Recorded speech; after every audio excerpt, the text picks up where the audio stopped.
আমি তোমাদেরকে যে জমিন দিয়েছি, যে তোমার জমিনের উপর থেকে আমার আসমানের দিকে তাকাও, আসমানের দিকে তাকালে তোমরা নীলা নীলা দেখতে পাবে। সুবহানাল্লাহ। আমি তোমাদেরকে যে জমিন দিয়েছি, যে সীমারেখা দিয়েছি, আমার জমিন যদি তোমাদেরকে ভালো না লাগে, আমার জমিন যদি তোমাদেরকে পছন্দ না হয়, তাহলে তোমাদের মন গড়া, তোমাদের বানানো কোনো যদি জমিন থেকে থাকে, তাহলে আমার জমিন থেকে তোমরা বেরিয়ে তোমাদের তৈরি করা জমিনের উপরে তোমরা চলে যাও। কিন্তু বান্দা, আমার জমিন ছেড়ে, আমার এরিয়ার ছেড়ে তোমার যাওয়ার কোনো ক্ষমতা নাই। অতএব আমার জমিনের মধ্যে যদি তোমাকে থাকতে হয়, আমার দাসত্ব, আমার গোলামি করা ছাড়া তোমার বিকল্প কোনো রাস্তা নাই। জোরে কন্যা সুবহানাল্লাহ। আমার ভাইরা, আল্লাহ রাব্বুল আলামিন ডাক দেয়, বান্দারে আমি যখন তোমাকে দুনিয়াতে পাঠিয়ে দিলাম, দুনিয়াতে পাঠিয়ে দেওয়ার পরে তোমার কষি কণ্ঠ, কষি হাত, কষি জিহ্বা, কষি ঠোঁট, ও বন্ধু তুমি কিভাবে খাইলে তোমার জিহ্বাটা সহ্য করতে পারবে, তোমার মুখটা সহ্য করতে পারবে, তোমার কষি কণ্ঠ কি রকম দিলে সহ্য করতে পারবে? আমি আল্লাহ রাব্বুল আলামিন আমার কুদরতের সিধা খেলা শুরু হয়ে গেল। আমি আল্লাহ রাব্বুল আলামিন তোমার মায়ের স্তনের বোটার উপরে একটা নয়, দুইটা নয়, তিনটা নয়, আমি আল্লাহ রাব্বুল আলামিন 32টা ছিদ্র দিয়ে 32 রকমের সুস্বাদু দুধ আমি আল্লাহ বের করে দিয়ে তিল তিল করে আমি আল্লাহ তোমারে খাওয়াইছি। সুবহানাল্লাহ। ও বান্দা, একটা ছিদ্র যদি আমি আল্লাহ দিতাম, তাহলে একটা ছিদ্র দিয়ে অনেকগুলি দুধ বের হয়ে আসতো, অনেকগুলি দুধ বের হয়ে এসে তোমার কষি কণ্ঠ আটকে দিত। ঠিক কিনা? কিন্তু আমি আল্লাহ রাব্বুল আলামিন, আমি আল্লাহ চিন্তা ভাবনা করে 32টা ছিদ্র দিয়ে 32 রকমের সুস্বাদু দুধ বের করে আমি আল্লাহ রাব্বুল আলামিন তোমারে খাওয়াইছি। ও বান্দা, তুমি আমার দাসত্ব করো, আমার গোলামি করো, আমার গোলামি ছাড়া অন্য কোনো কিছু আমি আল্লাহ তোমার কাছ থেকে চাই না। জোরে কন্যা সুবহানাল্লাহ। দাসত্ব কার করতে হবে? আনুগত্য কার করতে হবে? এই জন্য আল্লাহ রাব্বুল আলামিন ডাক দেবে, আল্লাহ রাসূল বললেন, মনে আছে নাকি রে ওমর, আমি আল্লাহ রাসূল তোমাদেরকে বলতে চাই, শোনো শোনো, দুনিয়ার কোনো বান্দা যদি যায় নামাজে দাঁড়িয়ে তাহাজ্জুদ নামাজ পড়িয়ে নিজের ঘুমকে চুরি করে বান্দা যদি কান্দে, আল্লাহ রাব্বুল আলামিনের 8টি জান্নাতি দরজা খোলা হয়ে যায় রে। জোরে কোন আল্লাহু আকবার। এই জন্য আল্লাহ রাব্বুল আলামিন ডাক দিয়ে বলেন, লাকাদ কানা লাকুম ফি রাসূলিল্লাহি উসওয়াতুন হাসানাহ। ও দুনিয়ার মানুষেরা, তোমরা যদি সফলতা অর্জন করতে যাও, তোমরা যদি সফলতার একেবারে মানদণ্ডে পৌঁছতে যাও, তোমরা যদি দুনিয়াতে সহজ সরল সঠিক রাস্তা দেখতে চাও, তাহলে আমার রাসূলকে তোমাদেরকে জীবনের নেতা হিসেবে মানতে হবে। আমার আপনার নেতাকে বিশ্ব নবী। জোরে কোন আমার আপনার নেতাকে? রসুলকে নেতা বলতে গিয়ে যদি কেউ কথা না বলে, মরার 6 মাস আগে ওর জিহ্বায় প্যারালাইসিস ধরবে।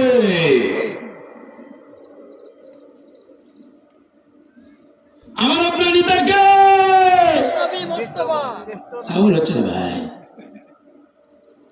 সাউন্ড দিয়ে কি কষ্ট গুনাহ হবে?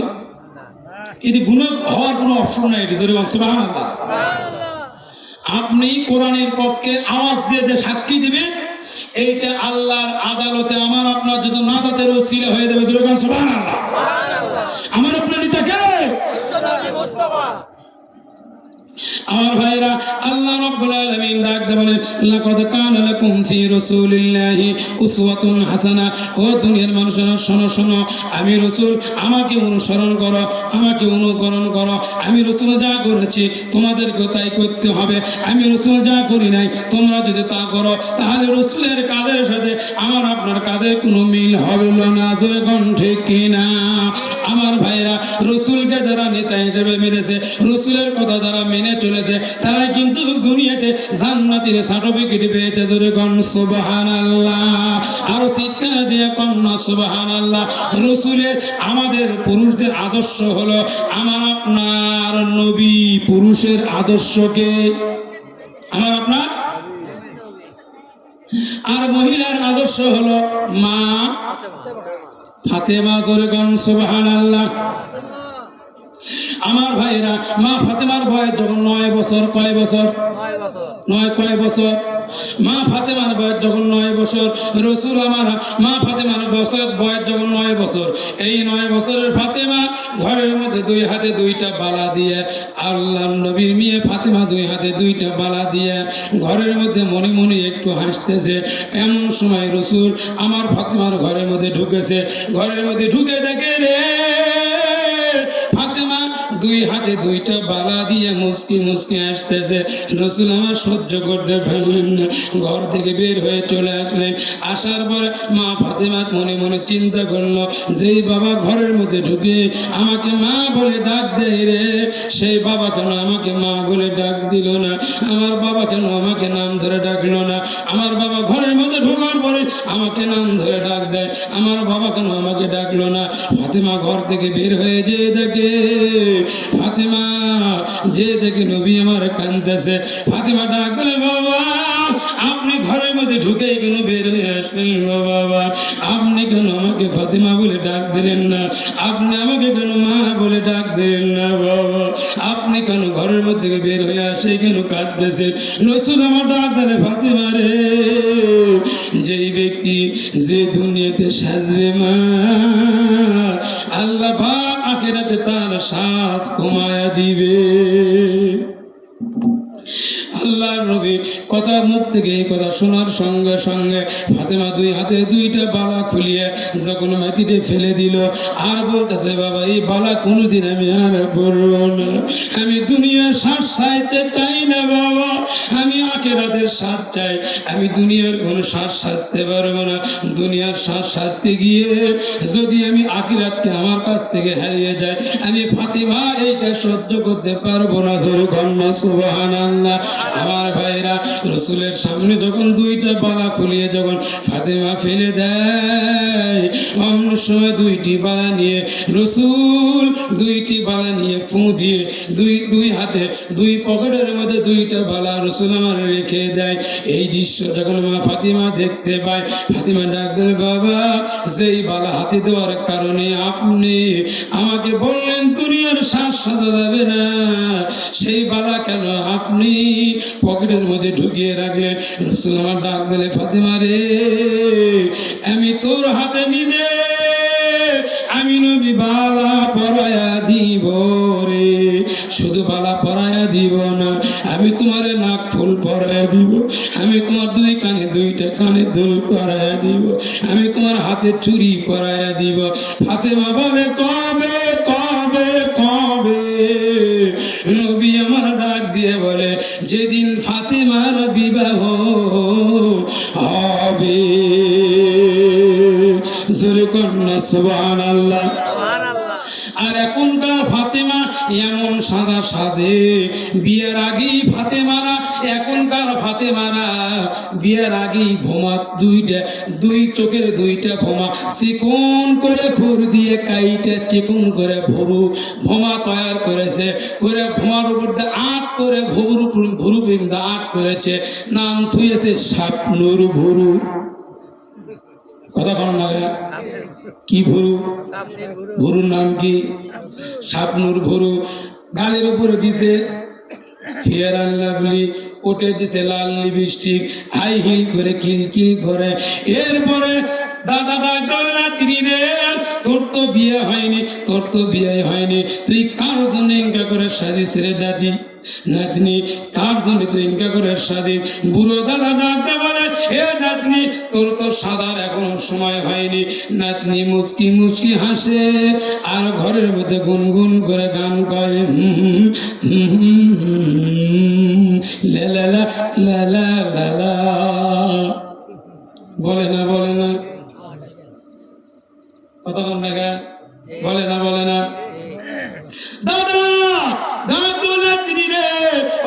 শপথ করে বলি, আমি বহুদিন আগে তোর দাদিকে বিবাহ করে এনেছি। দিনের বেলা তোর দাদিকে আমি কোনোদিন সাজতে দেখি নাই।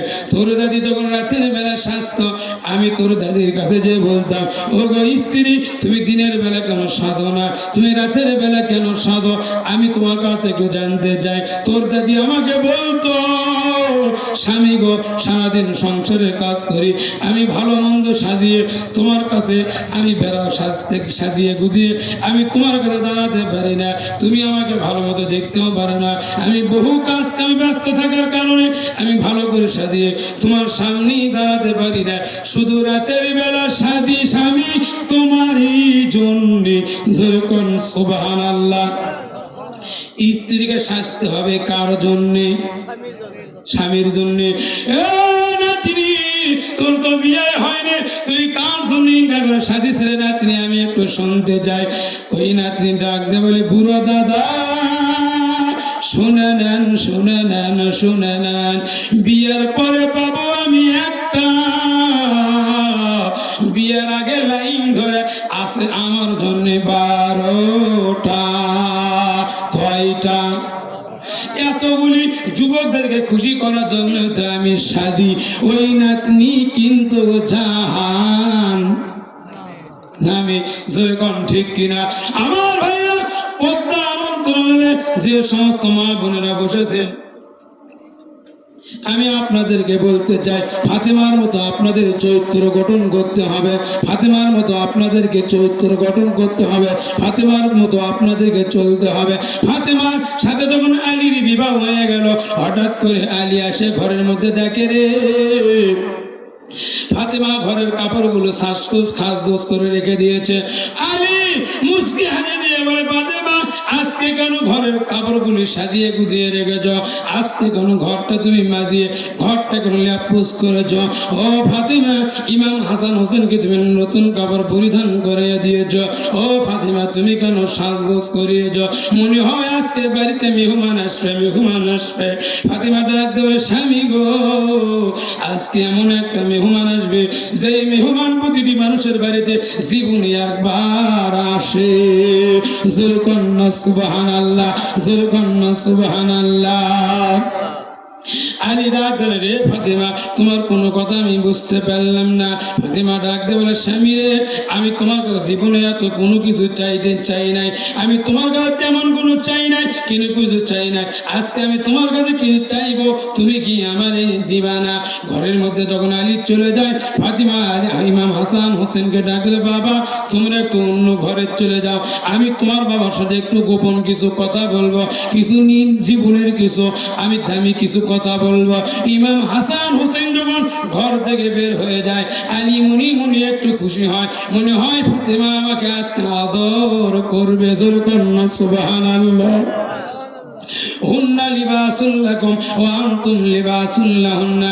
নারী হলো স্বামী, হলো পুরুষের লিবাস, পুরুষ হলো স্বামীর লিবাস। যেরকম ঠিক কিনা? আর আমরা স্বামী কি করি? মালঞ্চা বাজারে যে হোটেল জায়গা দেখ, পেঁয়াজি দেয় 100 গ্রাম, কি বল, ওটি খায় বাড়ি বাজার করে আসার সময় 100 গ্রাম বাদাম নেয়, 100 গ্রাম বাদাম নিয়ে ওই ভ্যানের উপরে অটোর উপরে বসছে, আর ওই বাদাম খুলতেছে আর খাচ্ছে। হোটেলে যাই মারছে 20 টাকা। কি মারেন না? 20 টাকা 100 গ্রাম পেঁয়াজি কয় টাকা? 20 টাকা। এই কিছুক্ষণ আগে খাই আমি। ও আচ্ছা আচ্ছা, আমি মুরব্বী কথা ঠিক হলো 25। হোটেলে যাই মারলো 25। 100 গ্রাম বাদাম নিল সন্তানের জন্য, বইয়ের জন্য। অটোর উপর উঠে আমার মা তাড়াতাড়ি খাওয়া শুরু করছে, 50 গ্রাম বাড়ি পৌঁছাচ্ছে। বউ করছে, কে গো দুটো শোল 50 গ্রাম বাদাম লিয়াচ্ছে। ওই জিনটা আবু জেহেল খাম করে ওঠে, আমায় তো করিস না, হুঁশ পাবো না। মাথার ঘাম কিভাবে ফালাতে হয় কামাই করবে গেলেই বোঝা যায়, ঠিক কিনা? এখন মেয়ে মানুষ চিন্তা ভাবনা করতেছে, স্বামী আমার খুব কষ্ট করে, জানছে 200 টাকা দিচ্ছে, মাও খায় না। আমার ভাইরা ফাতেমা ডাকতে বলে, স্বামী গো, আমি তোমাকে কিছু জরুরি কথা বলতে চাই, আমি তোমাকে কিছু গোপনে কথা বলতে চাই। স্বামী বললেন, আলী বললেন, রে ফাতেমা বলো বলো, আমি তোমার কথা শুনতে চাই। ফাতেমা বললেন, স্বামী গো, গত রাত্রি আমি স্বপ্ন দেখেছি আমার বাবা আমাকে নেওয়ার জন্য এসেছে, আজকের রাতে তোমার ফাতেমা মৃত্যু হয়ে যাবে। জোরে কন্যা সুবহানাল্লাহ। গাছের গোড়া কাটলে গাছ যেমন ঠাস করে পড়ে যায়, হযরত আলী তমনে পড়ে যায়। আলী ডাকতে বলে, ফাতেমা এইটা হতে পারে না, 6 মাস আগে আমার শ্বশুর আমার নবী দুনিয়াতে বিদায় হয়ে চলে গেল। ইমাম হাসান হোসেন মদিনার অলিতে ঘুরে আর বলে, নানা নানা করে ডাক্তার, ও নানা কোথায় লুকাইলে নানা, আর কেন আমাদের সাথে খেলা করো না নানা, ও নানা আমাদেরকে, আমরা তোমাকে বিরক্ত করি, মনে হয় তুমি লুকাইছো, ও নানা। মদিনার অলিতে গলিতে ঘুরে ইমাম হাসান হোসেন নানা নানা করে ডাক দেয়, নানা কি আসে? আলী ডাকলে, ফাতেমা 6 মাস আগেই তো রসুল দুনিয়াতে বিদায় হয়ে চলে গেল, 6 মাস আগে রসুল চলে গেছে, আবার 6 মাস পরে তুমি যদি চলে যাও, আমি আলী কেমনি সইতে পারবো, আমি আলী কেমনি সহ্য করব, তোমার ইমাম হাসান হোসেনকে আমি কেমনি সান্ত্বনা দিব? ফাতেমা বলে, রে রে আলী, পরের কথা পরে ভাবা যাবে, আগে আমি তোমাকে যা বলি তুমি শোনো। তোমার যদি একান্ত কোনো বন্ধু থাকে, ওই বন্ধুকে বলো আমার জন্য যেন একটা কবর খনন করে, আর আমাকে দিনের বেলা জানাজার না করে রাতের বেলা তুমি সামান্য কিছু মানুষজনকে নিয়ে তুমি আমার জানাজারের ব্যবস্থা করিও। আলী ডাক দিলে, ফাতেমা আমি তোমাকে দিনের বেলা জানাজার না করে রাতের বেলা কেন জানাজার করব? আল্লাহ নবীর মিয়া ফাতেমা ডাক দিলে, স্বামী প্রাণের স্বামী, আমি ফাতেমা হলাম পর্দা নিশি, জোরগণ সুবহানাল্লাহ, আমি ফাতেমা হলাম পর্দা নিশি, আমাকে রাতের বেলা তুমি কাফন দাফন করে জানাজার করে তুমি কবরের মধ্যে আমাকে শোয়া দিবা। আল্লাহ রাব্বুল আলামিন ডাকতে বলে, আমি ফাতেমাকে দুনিয়ার সমস্ত মহিলার আদর্শ বানিয়ে দিয়েছি, জোরগণ সুবহানাল্লাহ। ফাতেমা বলতেছে, রে আলী, আমার তোমার একান্ত কোনো বন্ধু থাকে, যদি থাকে তাহলে তুমি বন্ধুকে বলো আমার জন্য যেন একটা কবর খনন করে, এই কবর খনন করার পরে তুমি আমাকে ধরিয়ে আমাকে নিজের হাতে তুমি কবরের মধ্যে রেখে দিবা, আমাকে তুমি নিজে কবরের মধ্যে নামিয়ে দিবা। এ প্রাণের স্বামী, আমার কথাগুলি তুমি মনোযোগ দিয়ে শুনে পালন করবা। ফাতেমা ঘর থেকে, আলী যখন ঘর থেকে বের হয়ে আসে, চলে গেলেন সোজা আবু যর গিফারির বাড়ি। রাতের বেলা একা একা চুপি চুপি হযরত আলী আবু যর গিফারির বাড়ির দরজা জানলায় যখন দাঁড়িয়ে গিয়েছে, বিষাক্ত সাপ ফেনা তুললে যেরকম ফোঁস করে হযরত আলী বিষাক্ত সাপের মতো কান্দে। হযরত আবু যর গিফারি ঘরের ভেতর থেকে মালুম করতে লাগলেন, খেয়াল করতে আরম্ভ করলেন, ঘরের বাইরে জানলার কাছে কি যেন ফসফস করতেছে। জানলা যখন আলী ঠোকা দেয়, ঠোকা দেওয়ার সঙ্গে সঙ্গে বল, আবু যর গিফারি ভাই, আমার জন্য কি একটু জানলা খুলে দিতে পারবে না? আবু যর গিফারি বলে, আলী রে, এত রাত্রি কেন আমার জানলায়, আমার ঘরের দরজা আমি একটু জানতে চাই। আলী ডাকতে বলে, রে আবু যর, আজকে গভীর রাতে তুমি কি একটা কবর খনন করতে পারবে? আবু যর গিফারি ডাকতে বলে, কে মারা গেল? কেউ তো মারা যায় না, কার জন্য কবর খনন করতে হবে? আলী ডাকতে বলে, রে আবু যর, আমার ইমাম হাসান হোসেন আবার ইতিম হয়ে যাবে, আমার ফাতেমার জন্য একটা কবর খনন করতে হবে। আবু যর হাওমাও করে কান্দার বলে, আলী রে, এই 6 মাস আগে রাসূল দুনিয়াতে বিদায় হয়ে চলে গেল রে, আজকে যদি ফাতেমা দুনিয়াতে বিদায় হয়ে চলে যায়, তার ইমাম হাসান হোসেনকে সান্ত্বনা কে দিবে রে? কে ইমাম হাসান হোসেনকে কে গোসল করাইয়া দিবে রে? রে আলী, এইটা তো হতে পারে না। আল্লাহর নবীর জামাতা হযরত আলী আবু যরকে ডাক ধরে, আবু যর ভাই, তুমি চলে যাও জান্নাতুল বাকির পূর্ব কোণায়, উত্তর পূর্ব কোণায়, জোরকন্না সুবহানাল্লাহ, সেই দেখো একটা সবুজ রঙের বাতি জ্বলতেছে, ওই বাতি বরাবর একটা কবর খনন করতে হবে। যেই বাতির কোনো সুইচ নাই, যেই বাতির কোনো তার নাই, বিনা সুইচে বিনা তারে একটা বাতি ঝুলতেছে, ওই বাতি বরাবর একটা কবর খনন করতে হবে, ওই কবর খনন করতে হবে। আবু যর গিফারি কোদাল নিয়ে যখন জান্নাতুল বাকির পূর্ব কোণায় যখন চলে যায়, যাওয়ার পরে দেখে সবুজ রঙের একটা বাতি, ওই বাতি বরাবর একটা কবর খনন করার মতো একটা আলো দেখা যায়। ওই আলো বরাবর যখন কবর খোঁড়া শুরু করে দেয়, আবু যর গিফারি ওই কবর খনন করতেছে। আর আবেগের কারণে মুখ থেকে কথাটা বের হয়ে যাচ্ছে, চোখের কোটা দিয়ে পানি পড়ে যায়। আবু যর গিফারি ডাক রে কবর, তোর এত সৌভাগ্য, তোর এত সৌভাগ্য রে কবর, তোর মধ্যে যিনি যেনাকে আজকে রাখবো তিনি হলেন ইমাম হাসান হোসেনের মা ফাতেমা। জোরে কন্যা সুবহানাল্লাহ। রে কবর, রে কবর, খবরদার খবরদার ফাতেমার সাথে কোনো বেয়াদবি করবি না, কবর পুষ্কার হয়ে যা, সাবধান হয়ে যা। আজকে তোর মধ্যে যারা রাখতেছি তিনি হলেন বিশ্ব নবীর নয়নের পুত্রী, কলিজার টুকরা মা ফাতেমাকে তোর মধ্যে রাখতেছি। রে কবর, খবরদার ফাতেমার সাথে কোনো বেয়াদবি করবি না, কবর থেকে কোনো জবাব আসে না, কবর থেকে কোনো সাউন্ড আসে না।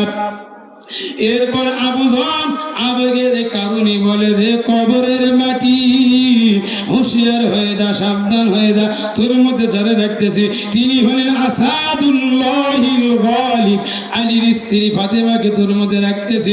খবরদার কবর, ফাতেমার সাথে কোনো বেয়াদবি করবে না, কবর থেকে কোনো জবাব আসে না, কবর থেকে কোনো আওয়াজ আসে না। এবার কবরকে ডাকবে রে কবর,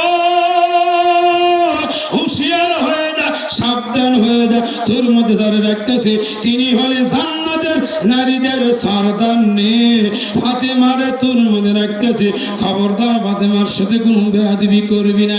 গায়েব থেকে আওয়াজ এসে যায়, আবু যর আমি ফাতেমাকে চিনি না, আলীর স্ত্রীকে চিনি না, ইমাম হাসান হোসেনের মাকে চিনি না, রসুলের কলিজার টুকরা নয়নের পুত্রী ফাতেমাকে চিনি না।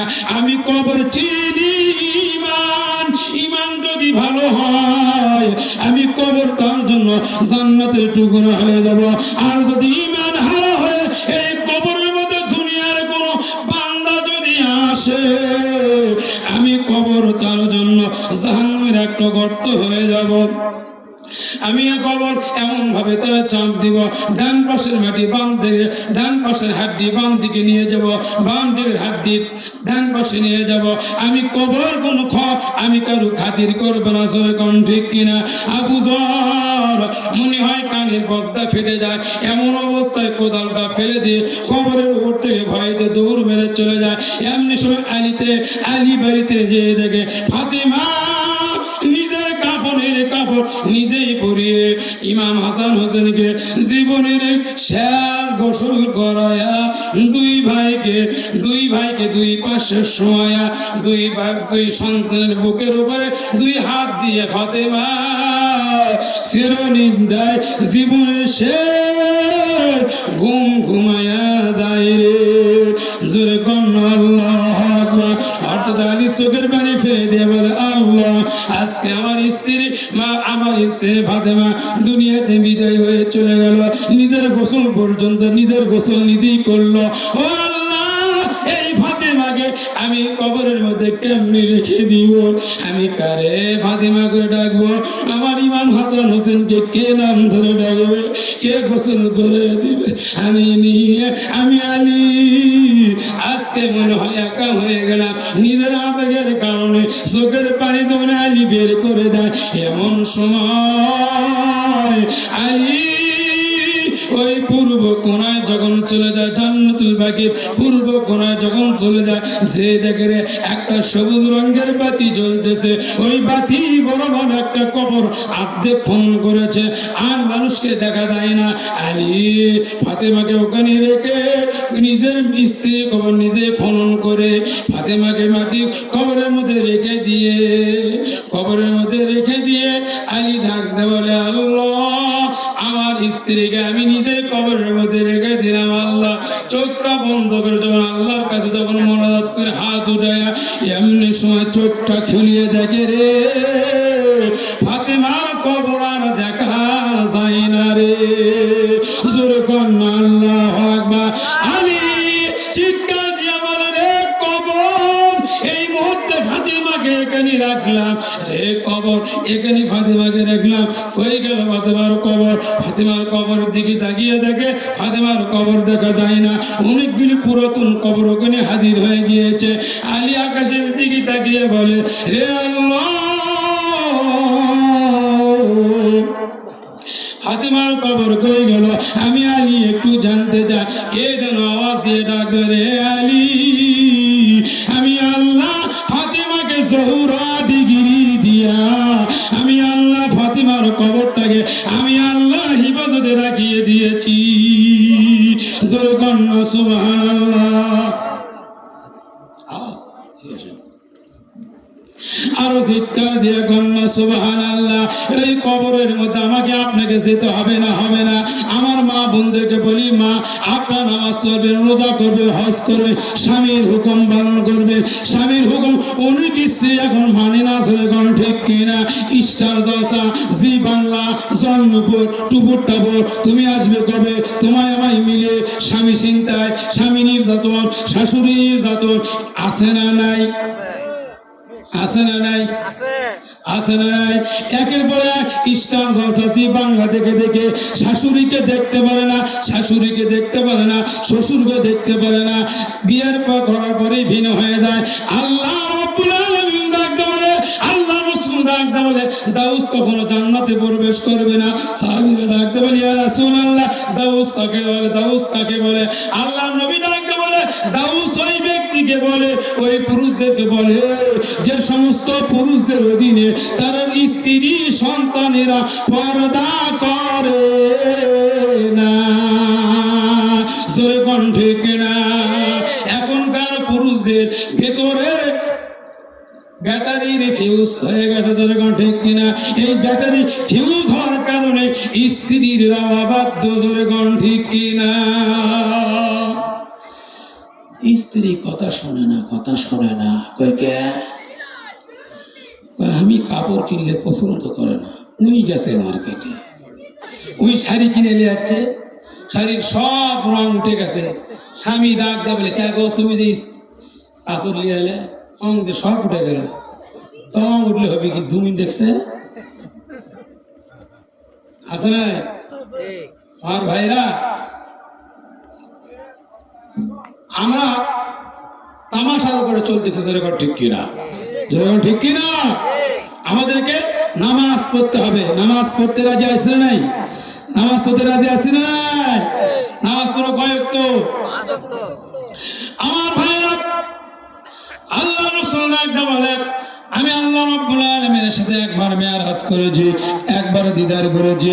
আর আমার উম্মতেরা, আমার সাহাবীরা দিনে 5 বার করে আমার আল্লাহ পাকের সাথে মেরাজ করবে। জোরে বলুন সুবহানাল্লাহ।